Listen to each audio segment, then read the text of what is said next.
In this video, I'm going to show you how the window function in Microsoft Fabric Eventstreams work and what it actually is. Because you have 5 types of window functions. You have the snapshot window, you have the session window, you have the hopping window, the tumbling window, and the sliding window. And when I first heard about this, I was a little bit confused. It took me quite some time to research these different types of windows. There's official documentation and I will provide the link in the description. Also, don't forget, Reitze writes blog posts about these topics. So if you prefer reading, make sure to have a look at this blog and I will put the link in the description. Okay, so let's get started. What is the window function? The window function lets you group and analyze data over specific time intervals. And if you wonder where do I find this window function, it's when you're in your event stream in Fabric, the group by transformation, there you can choose the window function. I will show you later on in the video. I have timestamps in my video, so if you already know all the different window types, but you want to actually see how it works in Fabric, make sure to skip to that part. So let's talk about the 5 window types. Let's start with the tumbling window. Tumbling window, these are fixed non-overlapping intervals. So what does that mean? And I have an example here next to me. You have an event and it can only belong to like one tumbling window and you have like this time period, for example 10 seconds. And an example could be tell me the amount of bikes in a bike data set in a 10-second interval. I have an example for you how that could look like.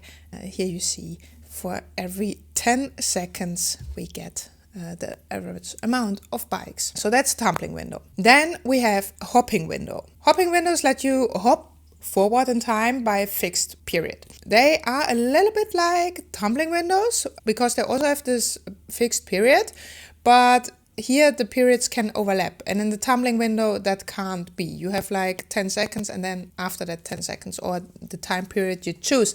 In hopping windows they can overlap. So this also means that events can belong to more than one hopping window. And I also have an example for you how that would look like. So we get every 5 seconds data about the 10 seconds before. Then we have sliding windows, and sliding windows took me the longest to understand what's going on there. These sliding windows only give you an update about the data when actually events are happening. So in every sliding window, there's at least one event, and events can belong to more than one sliding window. So in this example, our first event is at the beginning, 0 seconds, and then after like 1 second, there's another event happening and there's another 10-second sliding window where the data is gathered. And then we have a session window. Session windows group events that arrive at similar times, filtering out periods of time where there's no data. And how does it work? We have a session window of maximum 10 seconds and the timeout should be after 5 seconds of no activity. So if we have the first event at 1 second, our session starts the session window and it's maximum 10 seconds. So if another event happens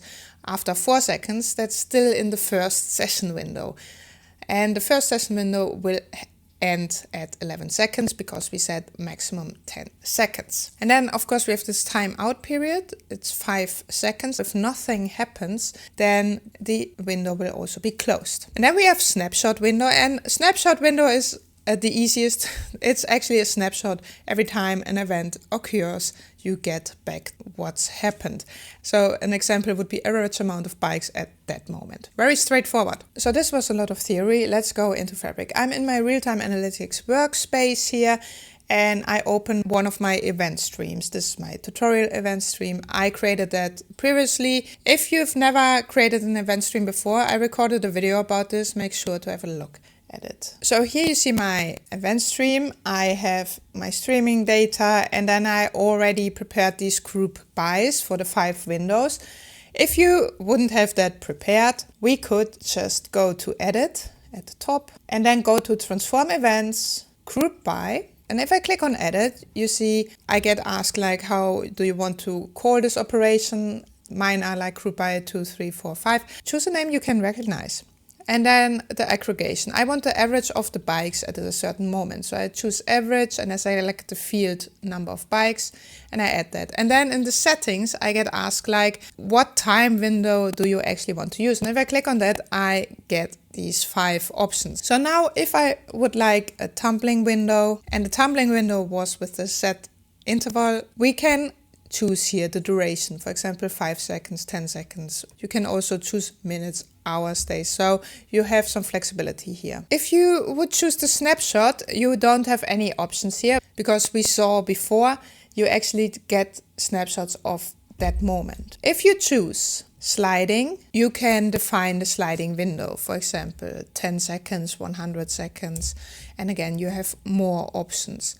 If you choose session, here you need to provide the timeout and the max duration. For example, we wanted every session to be maximum 10 seconds. It could be this. And our timeout should happen after 5 seconds. So that's the session. And then we have hopping. We have the hop size. It could be like 5 and the duration 10. What would that be? Every 5 seconds, give me the number of bikes over the last 10 seconds. So duration is like the time duration, and hop size is every 5 seconds or 5 minutes. So you see, it's quite simple to configure this. You go to your event house, you add the group by transformation, and there you choose the window you want to use. It's quite easy, and I would advise you to just try it. And because in the Eventstream you can actually see if the window you've chosen is actually what you want. Have you used this before? Let me know in the comments, and please have a look at Reitzer's blog, and thank you for watching this.